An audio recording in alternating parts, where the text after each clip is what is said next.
Okay, again. So we have not talked about compost, but you know about compost. And I showed you how the compost is sold in the market. It's a marketable, very high marketable product. But the question here is how to increase its compost value. Okay. Because okay, so it's a simple compost. It goes through the routine process, and then okay, you sell it in the market as usual. But a couple of years back, we thought how we could improve it, and there are many ways to do that. And the one way is that to incorporate certain microorganisms which can help in the plant growth, and as well as can help to control the disease of the plant. So if we could do that and mix with the compost, then certainly the value will be increased, the plant growth will be increased, and it will be very useful. So that's what we thought. Okay, and so we did a lot of survey, and then of course there are many types of microorganisms available today as a PGPR, plant growth promoting rhizobium, PGPA, okay, agent. Let me say PGPA, not PGPR, correct? Agents. Okay. R is one thing, rhizobium is one thing, and yeah. So we concentrated on. Sorry. Well. Okay.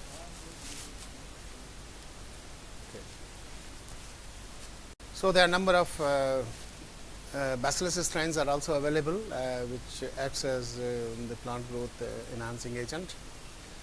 But we selected Trichoderma because it not only acts as a control of the pathogen, but also improves the plant growth. Okay. So basically, the question comes now: how you produce Trichoderma? Okay. You are going to use with the compost, and the price of the compost should not increase terribly if you want to stay in the market. That's the key. For anything to develop and diffuse into the market, the price is the ultimate goal. Okay.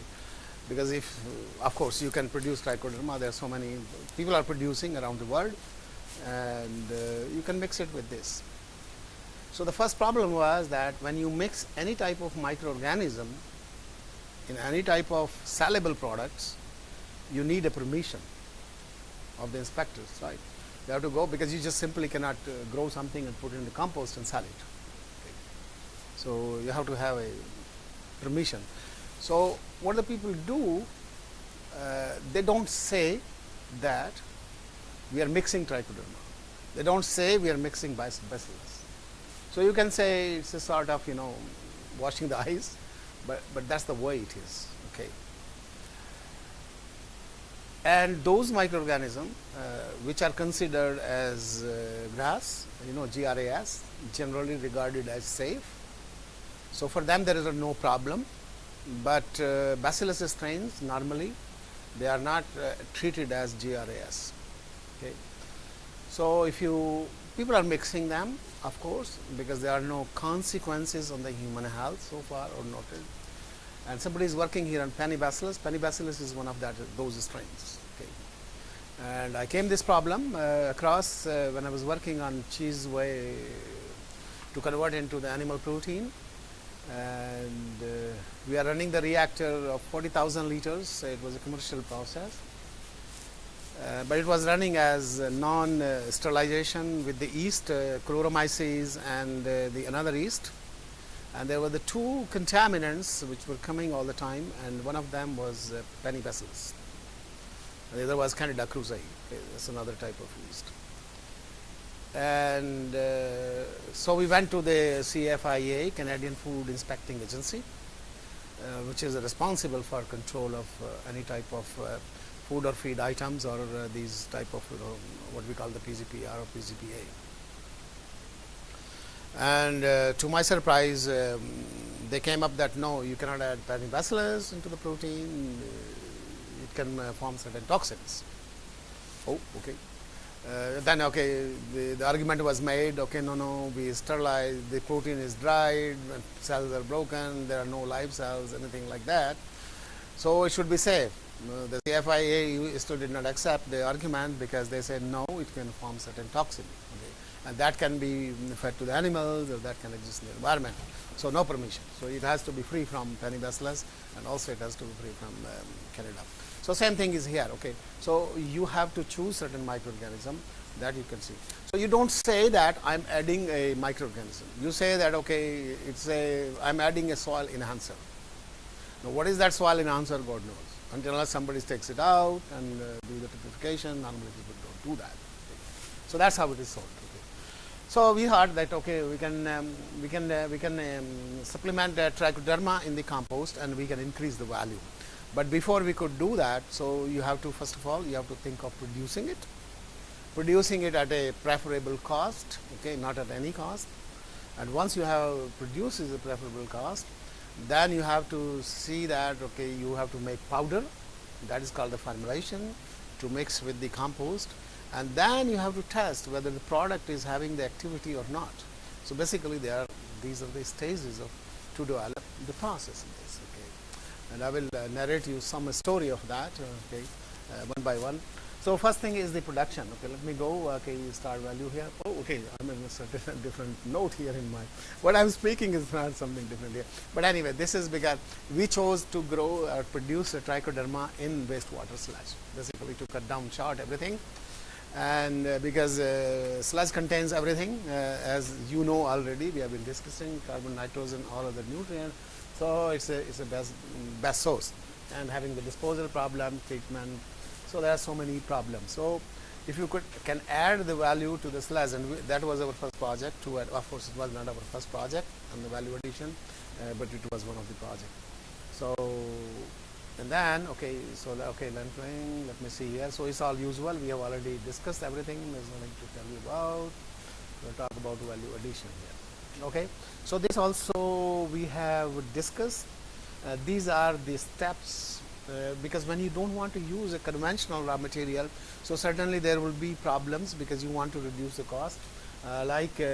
Sludge is okay, you may not need some type of pre-treatment because at least you have 40% biodegradability as we discussed, and that 40% carbon source can be used to grow any type of microorganism you want to grow. And here being the question is Trichoderma. But if there are some other materials, but having said that does not mean the sludge does not require the treatment. Sludge also require pre-treatment if you want to use more than 40% degradability. Okay, so then of course you have to apply certain methods to increase that.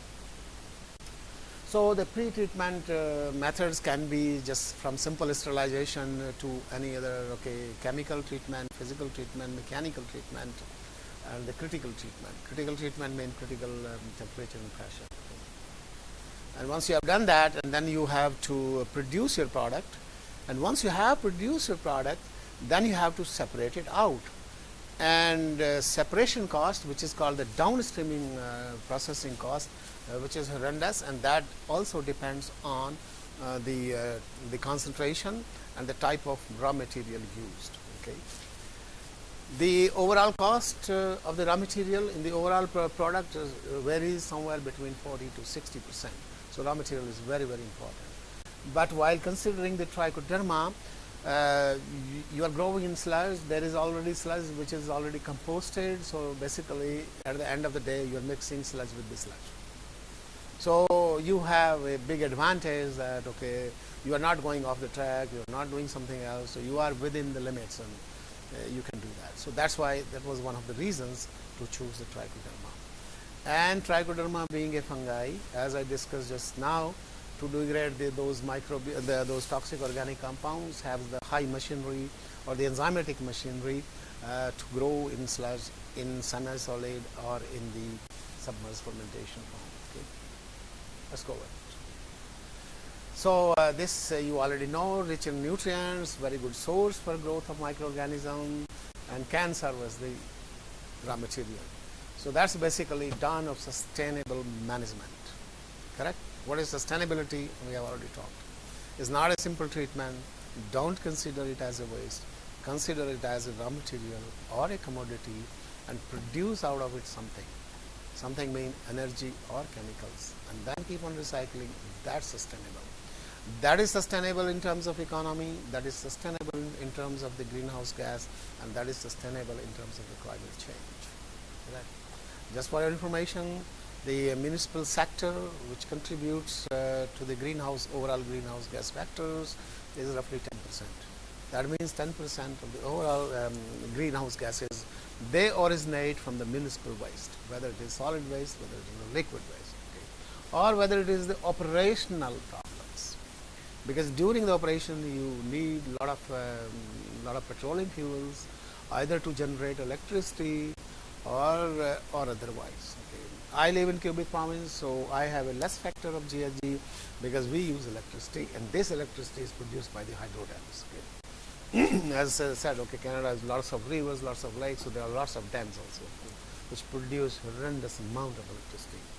Just for your information, Quebec province alone feeds to the 60% needs of the electricity of the New York state and Massachusetts state, okay, which are the state and the border state on the Quebec border meets the New York border, then the another province which is called the Maine, and the Massachusetts and the New Hampshire. Okay, these are the northeastern state of America. So we are on those. So we share the border with them.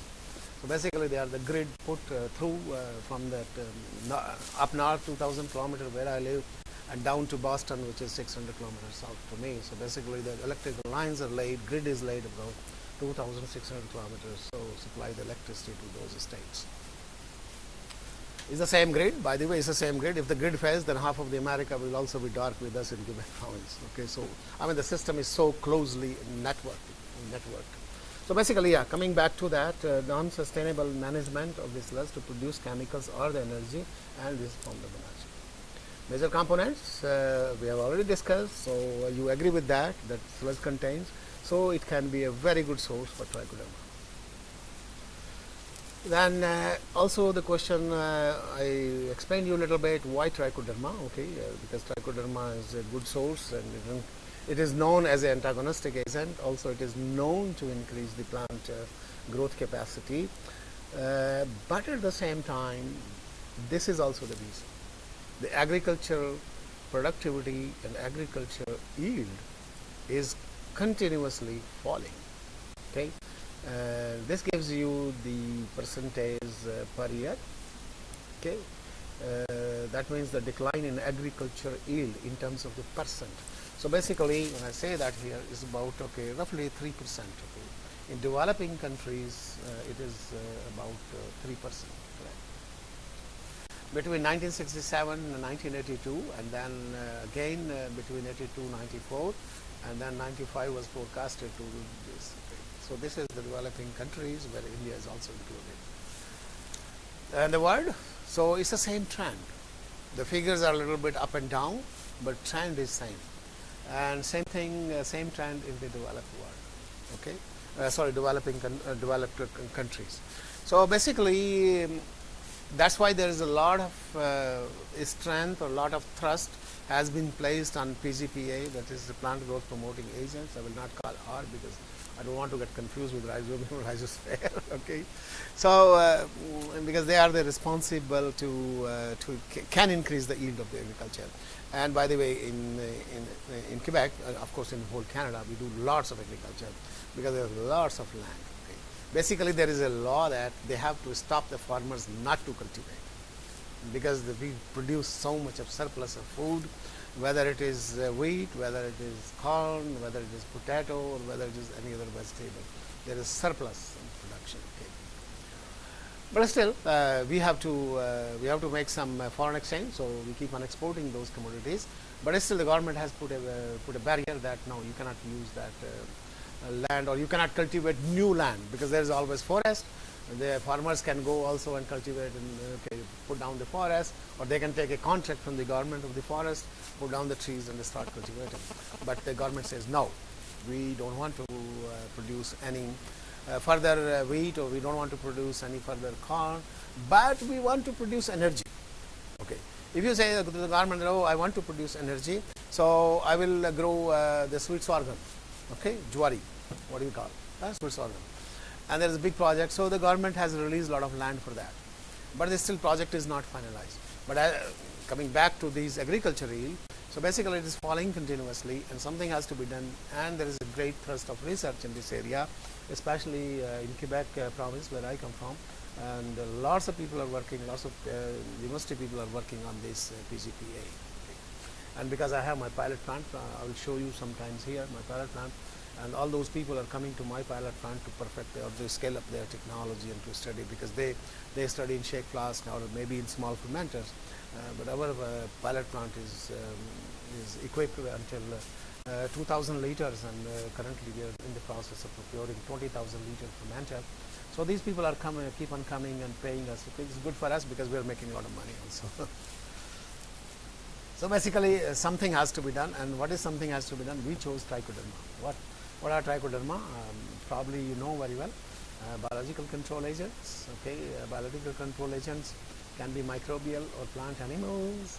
So Trichoderma is included in fungi, but they can be originated from bacteria, virus, or protozoa. And that's how the Trichoderma look like when it grows and when it sporulates. Okay, so here it is the mycelium, and here is the sporulation, okay, spores. So basically when you inoculate or if you want to inoculate in compost, you have to inoculate the spores, not the mycelium. So that the process has to be developed, and that process has to be developed on the cheapest raw material source, so that you already beat 40 to 60% cost of the raw material, and on the top of it the amount of sludge which you will use, that will not be going for the disposal. So there you will also save money. If you use 1 ton of sludge, let's say, to produce Trichoderma, so that means you already save $600 of the municipality, because that costs something like $600 to $700 per ton to dispose that sludge. Okay. Alternative biological chemicals, okay, broad spectrum, biopesticide, fertilizer, it acts both ways. Soil it used very highly and in soil remediation to degrade a lot of toxic compounds, and we have a very big group, research group working in University of Montreal called Polytechnique, who's dealing with this problem of soil remediations. We have something like throughout the province of Quebec, something 1,600 contaminated soil with different type of operation. That can be mining operation. I'm talking here the toxic organic compounds, not the metals. And also the PCP pentachlorophenols, because we had a lot of electric poles made of wood, and each pole has about 5 to 6 kilograms of the pentachlorophenol. Though we are no more using pentachlorophenol to treat those wood poles, but whatever we already have, when they are taken out or discarded, so they have to be treated. So it's a big problem. Feasible mass production, of course, is feasible. Production of Trichoderma technology is well established, especially when the people started talking about the cellulases, and Trichoderma was the first organism was used, so technology is well established. Wider acceptance also. Of course, if you tell the people I'm putting Trichoderma into compost, probably you may end up in the problem of getting the permission and all that. Otherwise, it's widely accepted. It's known that it's not that toxic. So Trichoderma is used in various crops. So here this example: agriculture, ornamental crops, and of course the forest. By the way, from the forest, the Department of Forestry and the lab, which is situated in Quebec City, has isolated almost 2,000 to 3,000 different fungi, and Trichoderma dominate most of the time in those collections. Color, white, growth, reproduction, vegetative, sporulation, okay, type, and the spore factor, habitat, soil decaying, metabolism, pH 2.5 to 9.5. That's the biggest advantage. That if you take even the sludge at pH 5, by the way, I showed you a sludge coming at pH 5 from the Black Lake, so you can still grow that Trichoderma in the low pH. Okay. It produces a large spectrum of enzymes, antibiotics, and of course the spores. Okay. Some of the antibiotics we detected, and to our surprise, we also got an antibiotic which was not reported before, but the concentration produced was very low. And then, of course, my personal interest was not in antibiotics. Well, a few years back, I used to work in antibiotics. In fact, I was also trained in antibiotics factory, IDPL Rishikesh. I don't know if it exists anymore. I think it's phased out because of this public sick unit. Okay. So that was not my interest. So we continued that research on that. Trichoderma also regarded as grass, that is GRAS, generally referred to say, almost negligible toxicity and extensively used fungi in enzyme market. As I already said, cellulase, proteases, and the amylases. Process. It can be produced in either solid state fermentation, or it can be produced in the submerged fermentation. I guess you know a little bit of solid state fermentation. Yes or no? Yes. Say yes. Have you eaten the correct food? Okay, you just ate. So why don't you say, okay, yes, with energy. I have some problem with my ears, so you should speak loudly so that I can listen and understand. All right. So the raw materials used conventionally in cultivating Trichoderma is rice, corn, wheat, cornmeal, wheat, and corn cob. The incubation time is 1 to 8 weeks. Yeah, very large. 1 to 8 weeks is very large. Whereas in liquid state fermentation, if you let in fermenter, that also takes 2 weeks. And I have worked with my own hand for almost 2 years in France producing cellulases. It's a very hard organism to grow and very much prone to the contamination. Okay, very, very fast. Okay, so liquid media, I already said, raw materials. Okay, if the different raw materials are there, so glucose, molasses, corn steep, liquor, sucrose, and the time is 4 days to 3 weeks. Okay. So it's a pretty difficult microorganism. It's pretty easy because its growth rate is high. It grows on certain substrates which are difficult to grow, so its growth rate is slow, so that is prone to the contamination. Problems. As I said before, it is produced on synthetic media and two-stage process, because if Trichoderma has to be used as an antagonistic agent or as a PGPA, it has to be inoculated in the form of spores. Okay, so to produce the spores, it is two-stage process.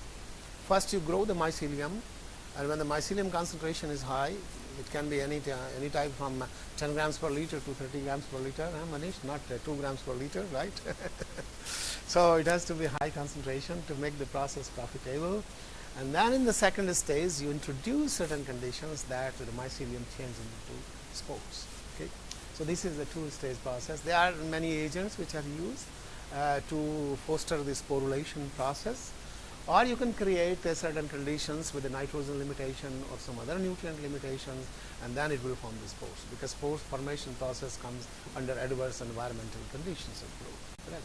So you know it very well. I'm very happy that you are nodding the head. I like that. Okay.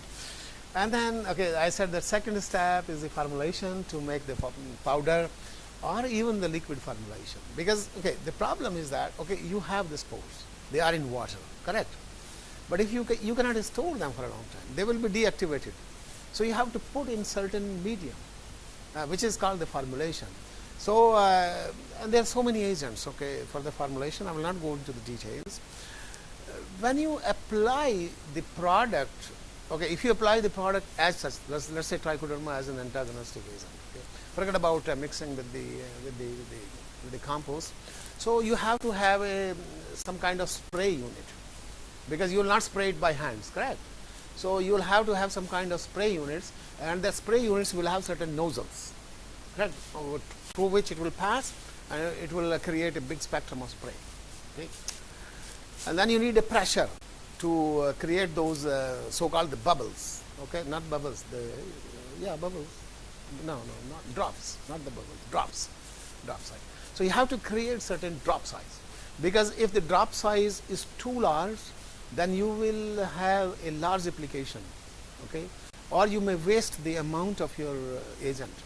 If you have a low drop size, then the strength of the ingredient inside the drop may be less, and it may not do the job for which you are applying it. So the drop size has to be exact. That's number one. Number two, it should have an easy in the nozzles. It should go through the nozzles smoothly and homogeneously. Okay. When you are applying the product, it should not settle to the bottom. because you will not apply just in one shot, correct? It may take some time. If you are having, let's say the people are there, I've seen with their shoulder held tanks, and then having something in hand to spray, and they keep on spraying because that vessel at their back is pressurized, correct? Or they put in tractor trailers, that's where they spray it.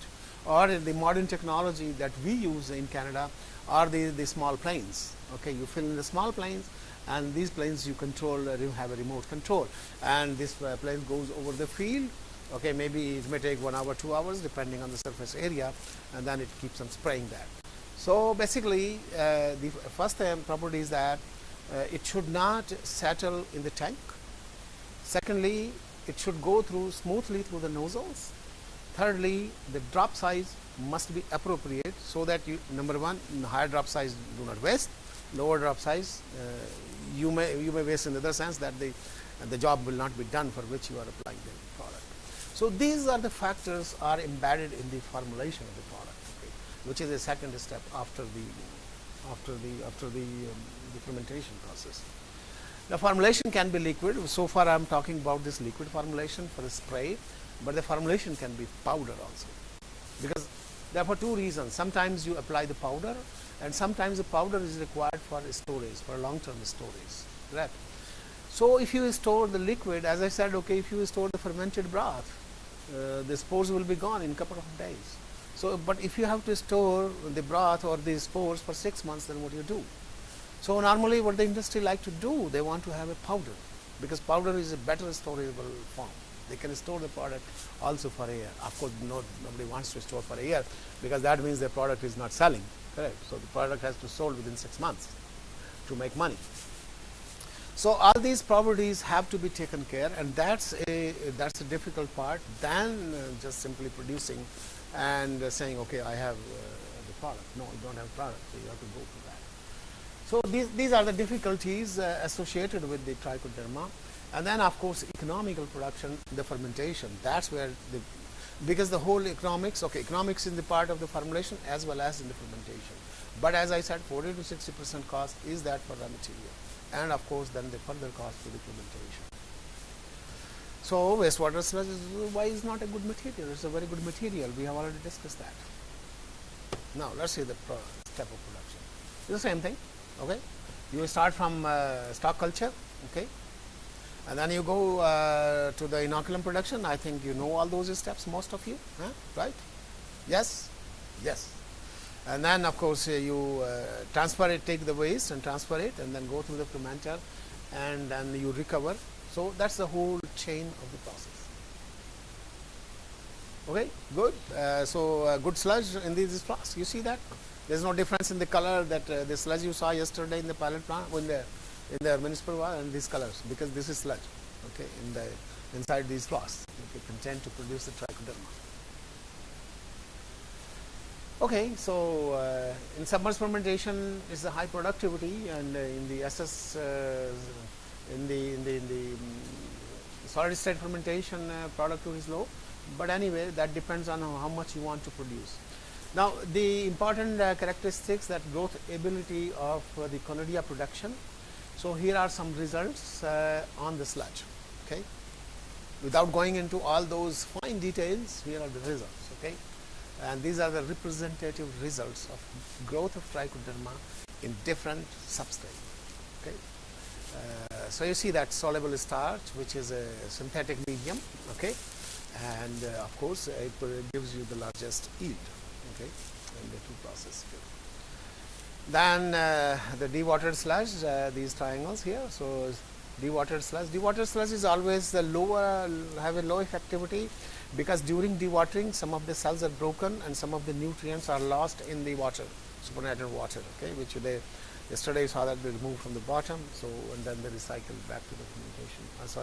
To wastewater treatment plant. So that's why it is a little bit of lower.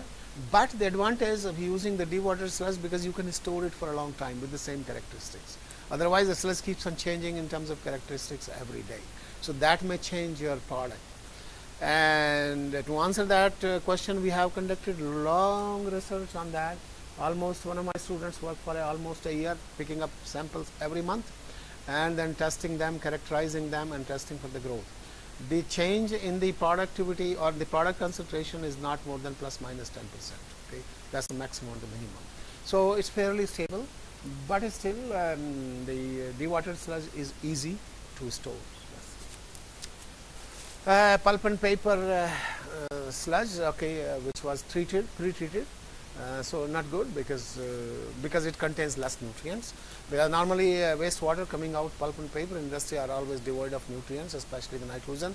So they have to feed nitrogen, and they feed just nitrogen, just required. Whereas in municipality, you throw lots of nitrogen in the form of organic nitrogen, which is a protein, and therefore that nitrogen is the best, and therefore the growth is also best.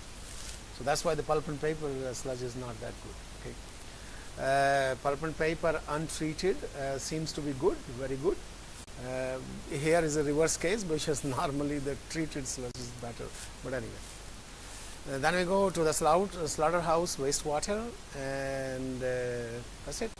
So basically, this proves that the sludge can be used as a raw material. Correct. So if you want to have the higher productivity, then probably you can increase also the productivity by mixing the waste. Now, before I switch to the next one, just a comment here on the soluble starch medium. So this is a synthetic medium, but we can have the same type and the concentration of nutrients, wastewater, from the starch manufacturing industry. Correct? Those which are manufacturing the starch, they manufacture from either from corn or from wheat. So they grind the wheat and they extract the starch, but then a lot of protein and a lot of starch comes into wastewater, and that wastewater is very, very fit and give almost the same result as the soluble starch synthetic medium. Okay.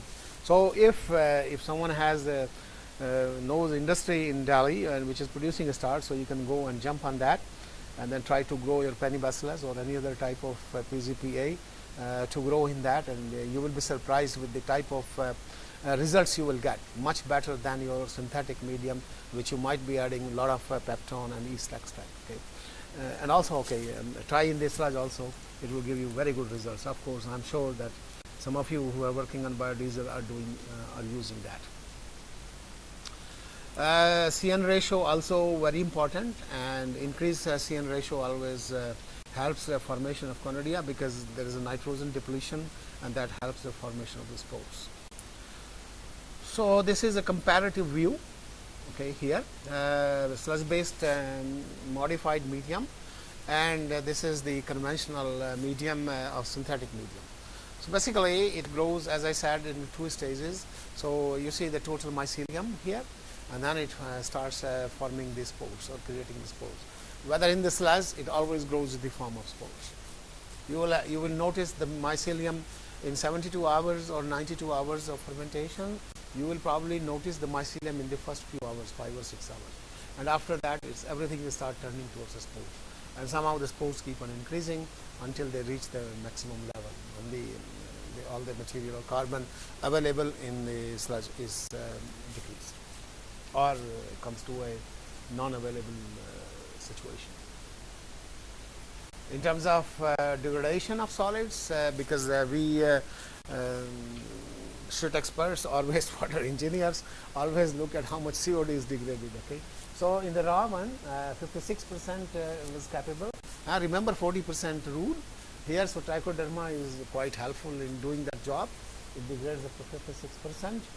And in the alkaline hydrolyzed sludge, alkaline hydrolyzed sludge mean, okay, you adjust the pH of the sludge to 12 to 13 and then leave it for a while. Okay, you may leave for 6 hours, you may leave for a day, but it reaches a saturation point in terms of hydrolysis in a day, and then you sterilize this sludge, bring back the pH 7, sterilize, and then inoculate your Trichoderma, and then in that case, okay, a little bit of increase in COD consumption, and also you will notice the increase in the spore concentration of the Trichoderma.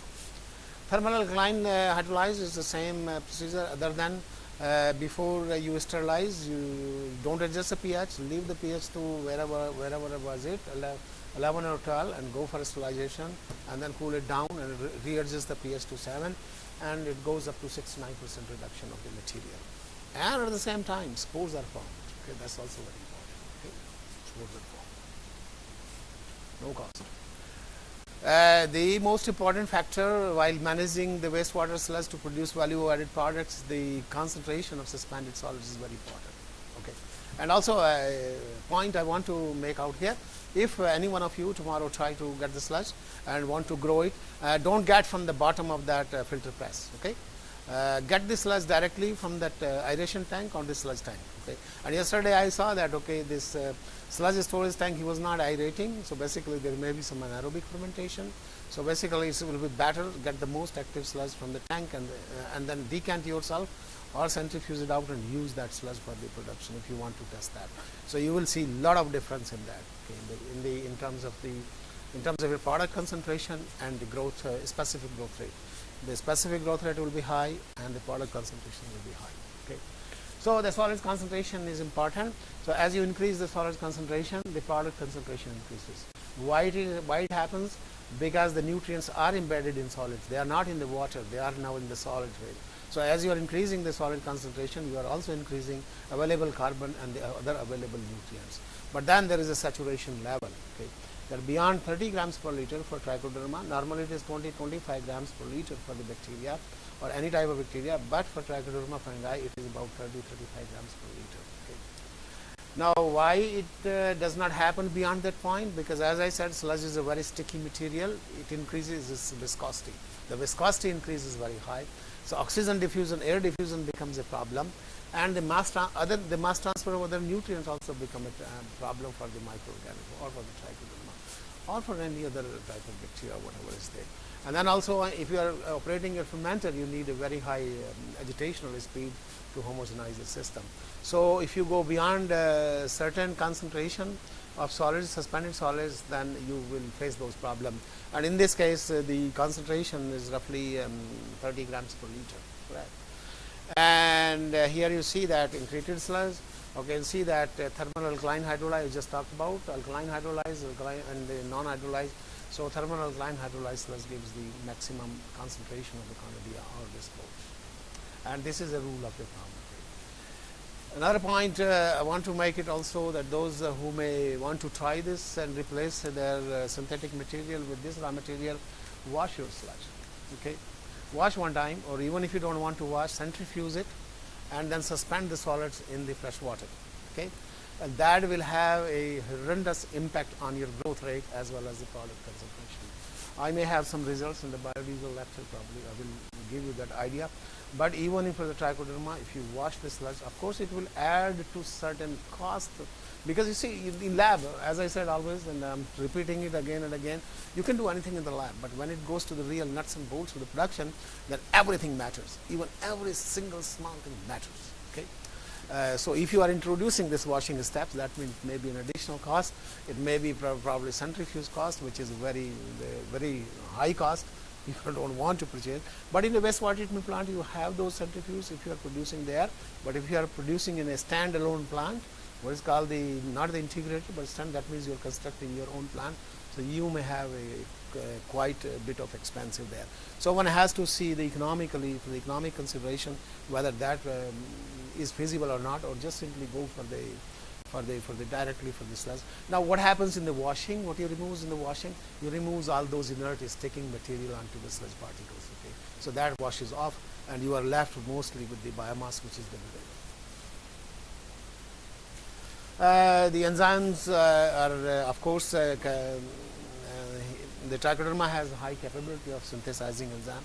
Protease was of special interest because sludge contains a lot of protein, and we want to see how it hydrolyzes the protein, and basically synthesizes the protease to hydrolyze, and it reaches maximum and then goes down. The proteases are inactivated due to some reasons. Most probably Trichoderma is eating them back, or they are inactivated due to some other reason. But it is certain that proteases are required to hydrolyze the sludge, and that depends on the complexity of the substrate. The substrate is more complex in terms of protein, so you will have higher protease amount, and this indicates that the different wastewaters and the type of the sludge used. Okay. Of course, with the protein content. Okay. So here is the wastewater protease content. So the activity is very low. Okay. In the other cases, the activity was very high. By the way, we were also interested to see that if the protease stays stable, we will remove the conidia at the end of the process, and we will recover the protease separately to sell as a different product in the market. And we always remember that if you are producing a product, then probably your economic may not fall through. So to beat that, you have to look if there are other side products which you could recover. Okay, I will talk about this in some other lecture and give you an example. But that was also one of the reasons that we were looking for. But proteases were inactivated, so at the end of the day there were no proteases. So similarly is happening in this sludge. So the activity was low, and because it is proportional to the complexity of the organic matter which you are giving the trichoderma to eat. Here is a very good comparison of all these points I have already covered, but basically we will see this. Okay, do you see that spore concentration? Okay, I have come to a little bit. I have left so many things in between from the first slide of the growth rate of the growth of microorganisms and coming to this. There is a lot of research in between that. Okay, so these are the end results of the non-hydrolyzed as well as the hydrolyzed sludge. So basically, you see that non-hydrolyzed sludge, you have different solids concentration, 10 to 50 grams per liter. So when you reach roughly 30 grams per liter, you touches the maximum spore concentration. Correct? And this is a story for every type of sludge. NH is non-hydrolyzed, not the New Hampshire, but non-hydrolyzed sludge. That's what people think, because New Hampshire is a name of province in the United States, bordering us the Quebec. So people think that New Hampshire. So it's not New Hampshire, it's a non-hydrolyzed sludge. And then the thermal alkaline hydrolyzed sludge, that is the pH 12 or 11 to 12, and sterilize, come back, bring down to pH 7 before you inoculate the trichoderma. So again, the story is same. The spore concentration has increased, but the maximum is at 30 grams per liter of the solids. Okay. Then now compare. You see the people are using this media. You see that? So that is the difference. Now, number one, you are using sludge. You are minimizing environmental problem, because now you are using sludge as a raw material, not as a disposal factor. And on the same time, see how many times spores you are producing than the synthetic medium. Correct? Agree? And of course, as I said, the starch medium gives higher one. So this is the starch industry wastewater, which gives a little bit of higher contd concentration. So in this research, we have minimized the raw material cost. In fact, it's minus cost. It should be minus $600 per ton. And at the same time, we have high concentration of contd, which is highly active. That's the advantage of this. Now, okay, we were looking a method to measure. Okay, when you do this type of research or develop a process, or when you operate a process. Okay, when you operate a certain process at the industrial level, you need certain parameters to measure to say that your process is complete. Correct? If you measure conidia, it takes a long time. Okay, to measure the conidia, you cannot count in the microscope because you have a sludge. Okay. There are hindering particles there. You cannot count on hemocytometer. You cannot also count in the microscope by any other method. Okay, you can dye. You can use so many methods of dyeing, but although those so many interfering materials, they will interfere all the time. Okay. To measure the conidia, you have to plate. They have to grow, and then you have to count so many CFU count. Like I'm presenting here, they have been done that way. Okay, on a certain media. And then, okay, number of spores, and then also you have to be very cautious that the spores do not form the clumps, because when the conidia formation is happening in the system, they basically start forming clumps, so they stick to each other. So when you measure this, you have to be really very, very cautious to make them to break those clumps. Okay, and we use different methods. Those beads you might be also using, and adding lots of surfactants and things like that. So basically, at the end of the day, these are all complicated. So when you are, let's say, producing trichoderma, so how do you measure that, okay, my process is done? Like I gave you an example in case of the microbial leaching, okay, if you remember that, okay, make sure that I am going to give this question in your test. So remember that, okay, that when the pH is going down, how do you know that my pH will reach at this particular time, and I should be ready at 5 o'clock or 2 o'clock of the day during the day, that I will put down my fermenter and I will harvest with a minimum wastage of time, so that my process does not deteriorate. Correct? So same thing is here. Okay, if you continue, the process can go in a reverse way. The spores can start falling. So you need a parameter. Okay, so we thought probably we can correlate with the protease activity. Okay, we did this in some other products that I will come later to that, but unfortunately we did not find any correlation with the protease activity and the conidia concentration. So to operate the fermentation process, we said, okay, fine, we will run for 90 hours, and 90 hours more or less everything will be done. We will have the spore concentration enough and ready to harvest. Another fact, okay, Trichoderma has been used, if you see the literature, as an antagonistic agent for many things, but we were working on some other biopesticides to control the spruce budworm. Okay, as I said many times, that Canada is a forest country. 90 or 80% land is forest, and the major trees are that of spruce trees.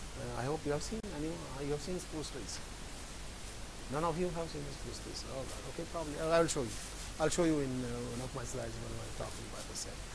And these spruce trees, the major economy of Canada. But what happens? This is destroyed by an insect which is called spruce budworm. Okay. Now, how it is a very interesting procedure how it does that. Before the winter time, let's say sometimes in September and October or late October, the trees starts closing their buds, okay, to protect themselves against the cold, which is coming, okay, in a month or two, okay, in December. Okay, so very good mechanism in nature, and that happens. You know, it's amazing. And so they start closing their tops and everywhere to protect them. Okay. And these spruce budworm are also very clever. So basically, they go and enter into that bud, but tree does not sense that, and it closes the bud. Correct. And so now tree has protected itself, but the spruce budworm is also protected inside. So the winter goes, everything is protected. So this guy is sitting inside. And when April comes, near the south of the border, because the whole population in Canada lives in the 100 kilometers of the border of America, okay, and the rest of the 2,000, 3,000 kilometers or 4,000 kilometers north is all empty. Okay. So when winter comes, in the near borders, sometimes in late April, and up north, sometimes in the May, June. So these buds start opening again because the tree have to grow. Okay, and when this stops, okay, so and then this spruce budworm, okay, it also sense that the heat is coming, so it starts giving the birth, okay, and it hatches the eggs, and these babies, they come out.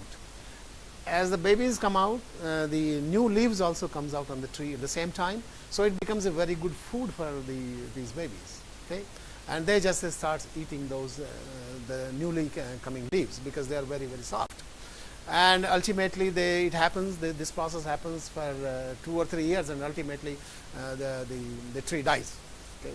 So it's a big problem for Canada, and we spent almost $30–40 million to buy those pesticides and use them, okay, spray them by aeroplanes. They will spray throughout the forest land.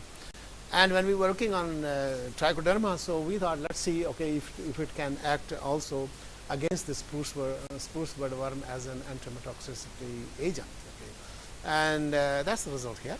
Okay, so normally they use the standard biopesticide of Bacillus thuringiensis, which is made by the company Monsanto. The operation is recently sold to some other company in Chicago. So they are supplying all the $30–40 million products to Canada. So we thought that, and it does good job. It does good job. 9,800 antimitoxicity is not bad, but it is not near to what the product is a standard one. So that product, that antimitoxicity is somewhere between 12 to 15,000. but it gives a good activity. So basically, to say that the Trichoderma we grew is a broad spectrum. It can not only as an antagonistic agent to the plant roots and as a plant promoting growth promoting agent, but also could act also as an antibiotic. But unfortunately also that we cannot spray fungal biopesticide in the forest. They are not allowed. So we can only have the bacterial biopesticides. Overall process. Let's see overall process. Let me go all in a glance. Let me not. Yeah. I don't like this coming one by one. Okay. So the overall process is that, okay, I explain you all this downstream processing and everything. So we go through the fermentation, okay, the conventional route here. So the conventional route gives you roughly 10 to the power 8 spores per milliliter, the spore count. And then the standard practice, what the people are doing, and I think in IIT Delhi also they were developing this process. My friend Dr. Vikram Sai, who was professor at IIT, he was doing this job and he was using this talc silica, and everybody used the talc silica. They add to it, and then of course they make this sort of powder, and the concentration becomes about roughly 10 to the power 6 CFU per gram. Okay.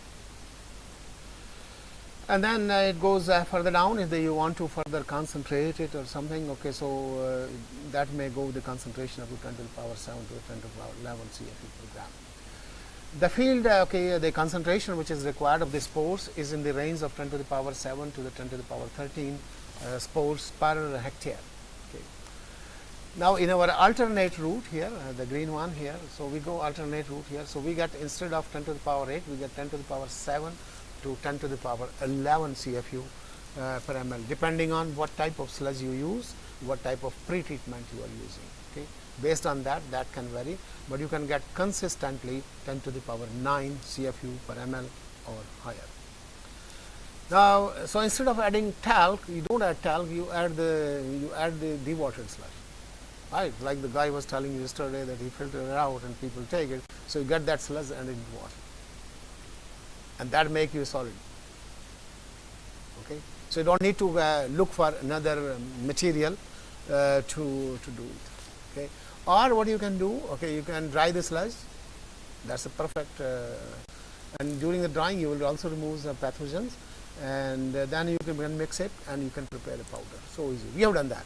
Okay, we have done that exactly. I'll show you some results, real world results on this powder making with the sludge and then mixing with the compost.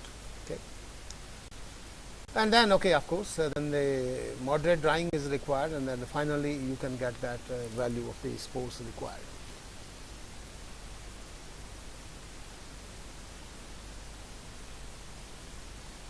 Okay, here are the important observations. So what is that? Municipal waste. So basically, important observation, just to recapitulate, without any type of treatment, sludge is a good material. However, if you treat it, thermal alkaline hydrolysis, it certainly increases the strength of the medium, and it increases the product concentration. Enzyme production is also increased with solid concentration, and also the product concentration increased with the solid concentration, and thermal is certainly better than the other one. Solid concentration between 30 and 40 grams per liter provided optimal nutrient composition. Of course, that one is. Now, another important observations, okay, so pulp and paper industry wastewater sludge, that can be used, but it's not that effective because the reason I already gave you, the protease activity is higher, but we cannot recover it, because the basic aim, which was to recover the protease enzyme and produces as a byproduct to sell in the market, that's not successful. Dewatered municipal sludge is efficient inert medium for dry the powder formulation. That is very effective. Now that's where you save the cost. Okay, so you save the cost at two places. Number one, 40 to 60% as a fermentation media, and as a so-called the formulation agent to make the powder. Now, okay, so that is the production. So once you have produced the product, then you have to test it, because if you do not test on the plant, then you cannot say simply, okay, fine, I have my so many conidia, so it will work. Oh, it may work, may not work, who knows. Okay, so let's see. First, okay, how pathogen, how this Trichoderma works. So this is a pathogen fungi, and then this goes on. The Trichoderma takes over, and then finally there is only Trichoderma left. So the pathogen fungi is gone. So which is the mycoparasitism and competition against the pathogens. When you apply to the plant, that's what happens. So basically, it makes the root system very strong. And once it makes the root system very strong, and then it produces a lot of leaves, and of course the plant is better than anything else. So mycelium growth, it provides mycelium growth plus vitamins, plant growth hormones, and the simple organic matter. Now, what the Trichoderma does inside the soil when you inoculate, it grows very fast, and it captures all the nutrients quickly, very fast. Plant grows slowly, so but faster than the certain pathogens. So, and when it is required, when it reaches the maximum stage or the growth stage, then it starts releasing those nutrients. So, in between, plants can take the other nutrients, and once it starts releasing, plants can take those nutrients also. So, that is in sequence going on. That's why the plant yield is increased. And of course, it has the antagonistic action because it produces a lot of antibiotics and the other compounds. This is important. So, this is a type of mass balance, just to show you that how effective this process is over the synthetic process, not considering the overall process. Just the mass balance. No economics involved here.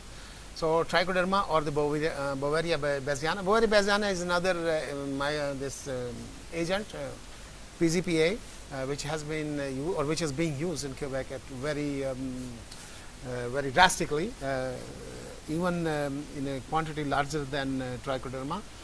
So we did also grow that, but I will not give you any results on that. So Trichoderma or Beauveria. So if you go for synthetic medium, remember that I told you you have a two-step process. First you have to produce mycelium, and then you have to create certain conditions so that it sporulates and have the maximum number of spores. And then once you have the spores, so then you have to have in solid preparations or powder preparations, and you need certain agents which are not that cheap. So certainly, if they are not expensive, certainly, so they are not also cheap. They cost a lot cost. And then you have a spore concentration of 10 to the power 7 spores per gram, CFU, colony forming units. Good. Now let's see for the wastewater or wastewater sludge, what it does, what it gives. You don't require two-stage process. You do everything in fermenter. You don't need to. You don't need any operational manipulations. And then you get a spore concentration 4 into 10 to the power 9 CFU per ml. Good. It's better than the other one. And then if you want to prepare the powder, you use your dewatered sludge, or you use a liquid preparation, and the final spore concentration will be 2 10 to the power 8 CFU per grams. Which is 1 log cycle higher than the. So that's the advantage. That's the advantage in terms of your product concentration. Now the advantage in terms of your medium. So the last column here, mass balance and spore. Now to treat 1 hectare of the crop, let's say soybean crop, for example, or tomatoes, where the Trichoderma is used very aggressively, you need 10 to the power 13 spores in a 1 hectare. So to produce these 10 to the power 13 hectares, you need 100 kilograms of wheat in solid state fermentation, or 100 kilograms of rice. Then you can generate that much. But if you use wastewater, so you open the sewer line, you open the sewer ductine, and then pump out a 10 liters of waste. Take a balti and take 10 liters, that will be enough for you to produce 10 to the power 13 spores. Or you use 50 liters of sludge. Go to your wastewater treatment plant next door to you and get it from there and grow your Trichoderma. It will give you the same concentration of spores. So which is cheaper? Which is cheaper? Will you do it? Like to do it? Obviously. Obviously. So that's the advantage. And just don't be in illusion that these are not the laboratory data. We have gone to a very high scale. It's a real scale. So these data have been derived from there. Next, let's see. Okay, so this is the same thing. Let's, now, okay, let's have some photos here. How much time is left? Oh, I will complete. Try to complete at least half an hour. Okay. So here is the. Let me go from here. Pythium is a infectious fungi. So when Pythium is infected in the soybean plants, so you see there is no germination. You see that? You don't see anything here. But when you have inoculated Trichoderma with Pythium infected and then you sow the seeds, you see the germination. So that is, and in compost. Okay, don't forget it, because we started that, how to enhance the value of the compost. That was the aim. Of course, you can use Trichoderma as a single product, but we want to mix it with the compost and probably have a dollar value more or a little bit more, and then makes the buyers feel that yeah, they are using a product which is certainly better than that. Okay. Now let's see what is here. So these are the yield after 12 weeks of growth of soybean plants. So this is the fruit yield in numbers. You see that the fruits are here in number. Okay, in control, the wet weight of the fruits and the dry weight of the fruits. So obviously, okay, needless to say anything. So you can visualize yourself that with the Trichoderma, it shoots up, and when you apply some the infected fungi, okay, Pythium, so the yield goes down certainly. But when you try to control with the compost with Trichoderma, so it again goes up. So that's advantage. That's the real data on this. Okay, let's see simply here. So it's after 12 weeks. Okay, now it's 6 weeks after growth here. This was for check for the root system. So this is the root system for control. Trichoderma treated. So you see the dense root, then the denser root, then the control system.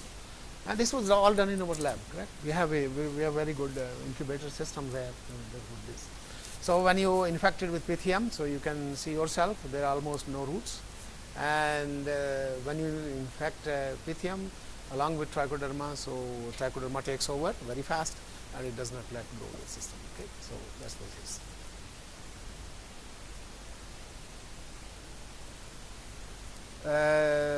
Phytopathogeny, Physiorium and Oxysporum. Okay, let's have to go to the next. Yes, let's see the next one. Okay, this is a mechanism. So let me skip over it. Okay, yeah, here's that. So this indicates that the fungal pathogen here 1A, 1B, 1C, Trichoderma growth and inhibited Fusarium in 24, 48 and 120 hours. So basically here is the Fusarium, and when you inoculate Trichoderma in 48 and 120 hours, so this is 24 hours, so this is disappearing. Fusarium is disappearing and Trichoderma is growing on the plate. This is the lab one. The next one, Trichoderma growth and inhibition of Pythium. Here you can see very clearly the colonies. The Trichoderma here completely takes over in roughly 120 to 48 hours. And then Trichoderma 3, and this one the only Trichoderma, then Fusarium, and then Pythium here. So basically it shows that on the petri plate that how the Trichoderma is capable of inhibiting the Pythium. And on the when added to the compost, controls the inhibition. Seed germination. Okay. The seed germination. Here the control without doing anything, no pathogens.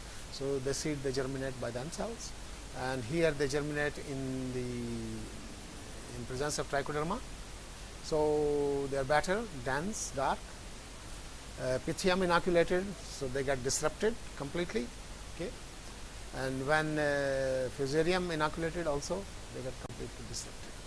Okay, so it's not only the growth; it is on the germination also. Okay, that it is causing deterioration.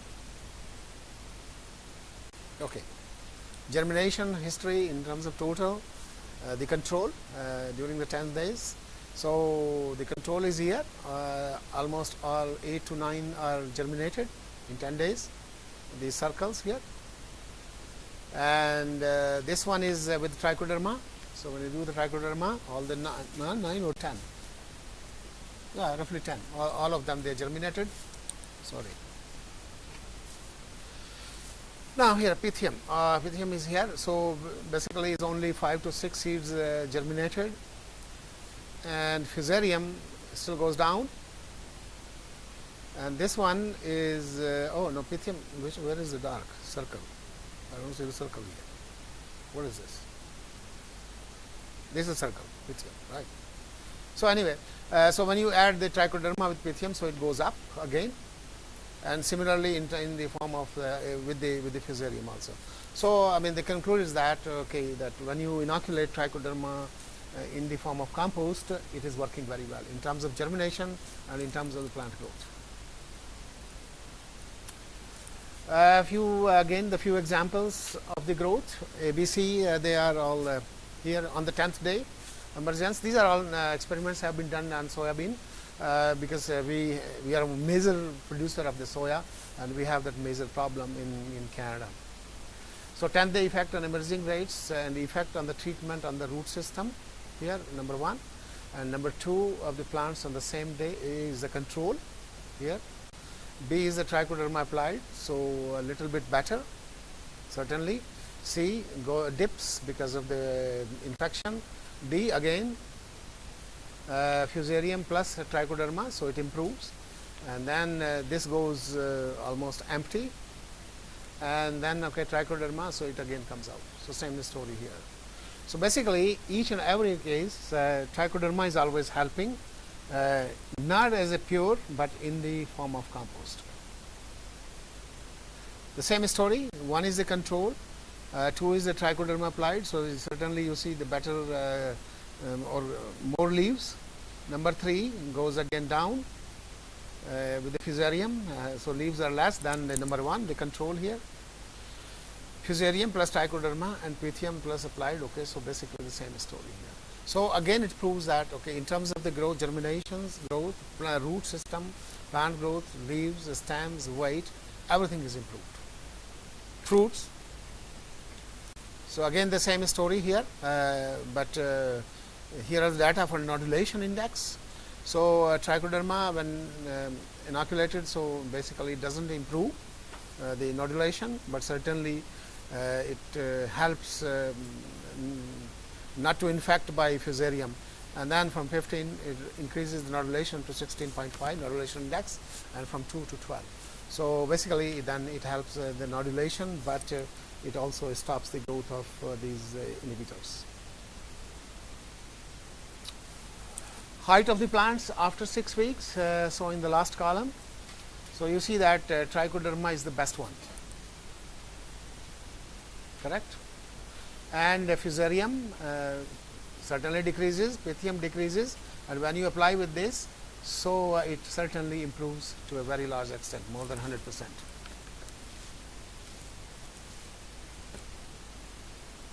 Fruit yield. Fruit yield is a control. When you apply trichoderma, fruit yield is increased. Okay, that means the real grains, okay, of the soya crop. Fusarium go down here. Fruit yield, wet weight, and dry weight both. Okay, so it's the same story. When the trichoderma is applied, it improves.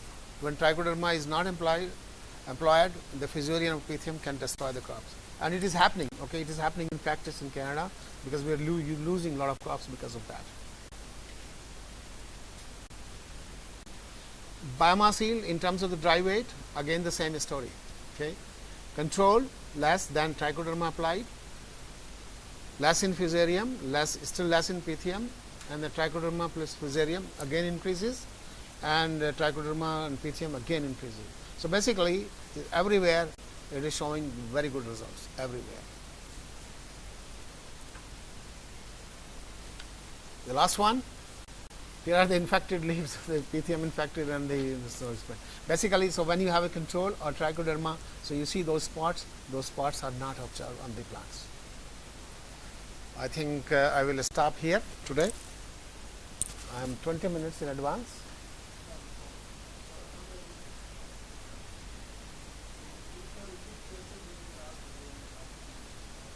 And this formulation, okay, for your information, we have already used on the field, and we do produce in our pilot plant to mix in the compost. But we have not yet sold the process to a commercial producing company, because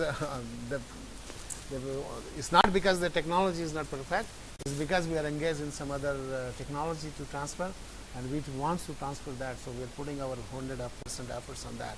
But this technology is ready to produce. We are producing it in our pilot plant, giving to some local compost producers, but that is only on our pilot plant based, and they are mixing in the compost.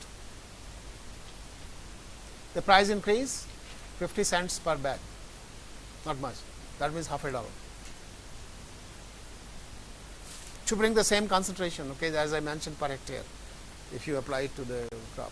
I have the test. We have also tested on tomatoes and the other crops, but they are the same results exactly. It always enhances, and the compost is much better than the control compost.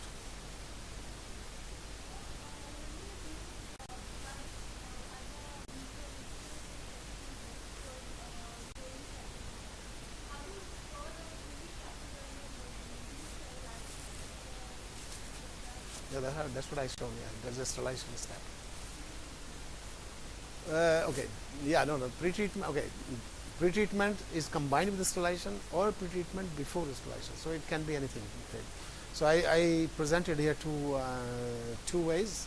Alkaline treatment, that is you increase the pH to 12 and then wait for a day, then bring down the pH 7, then sterilize. Or you take the pH to 12, sterilize immediately, and adjust the pH after sterilization. The sterilization is must, because otherwise instead of Trichoderma something else will grow. Yeah. And they will eat this, whatever the Trichoderma will go in terms of mycelium, they will eat the mycelium. Bacteria is very good in eating mycelium. So in all these technologies, the sterilization is must. So in terms of the class A sludge, that problem is not here because all pathogens will be sterilized. And to respond to the metal question, because they are all intact question when you are using sludge. Because when you use the sludge on this agricultural land or to treat the soya and other things, the amount of the sludge applied or amount of the product applied or the compost is so low that per hectare putting the metal load is much lesser than even those decontaminated soil. So that's not also a problem, because people ask that question very often. Because everything in North America is governed by those laws, Register 503. If it doesn't follow, then you have a problem.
We have a fermentation lab and then the pilot plant. So this is the pilot plant, because whatever technology we are developing, so in order to take to the industrial level or pre-commercialization level, we have to test the technology, as I've been talking all the time. Okay. So this is our laboratory, so-called heavy laboratory. Our main building is in the downtown, but this is something 15 to 17 kilometers away out of the city or in the suburb. And this building houses 5 different labs, which are of the scale-up type. Okay. And the major part of this building is occupied by my pilot plant. So here, I think you can see the name of my institutions. Everything is in French. Okay, University of Quebec, that is University of Quebec. And This is National Research Scientific Institute, National Scientific Research Institute. That's the one, okay? But this national is considered at the provincial level, not at the federal level. Okay, so this is not Canadian national, this is Quebec national. Okay, because Quebec also consider themselves to be a separate society, and there are many people in that society who want to separate from Canada, so they consider this. So in this potency, myself and a couple of my students here, the Canadian students who have already passed more than a year and a half. Okay. So let's go inside. Okay. So this is the close review. So here is the fermenter view and the fermenter holding lines. Yes, yes, Moni. So this fermenter is established in your lab? Sorry? This fermenter is established in your lab? It's not established, it's already there.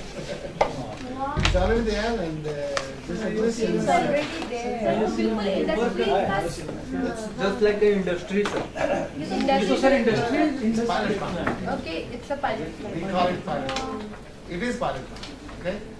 Because the fermenter levels can start from 1 liter, and the maximum size of the fermenter is 2,000 liter. Okay, yeah, this is 2,000 liter. So we have battery of fermenters, so starting from 1 liter, and then the 10 liter, 7 liters, then 10 liters, then 100, 150 liters, 150 volume, 100 liters of working volume, and then we have the 2,000 liters. So I have two labs because most of the students, they do not go to the pilot plant.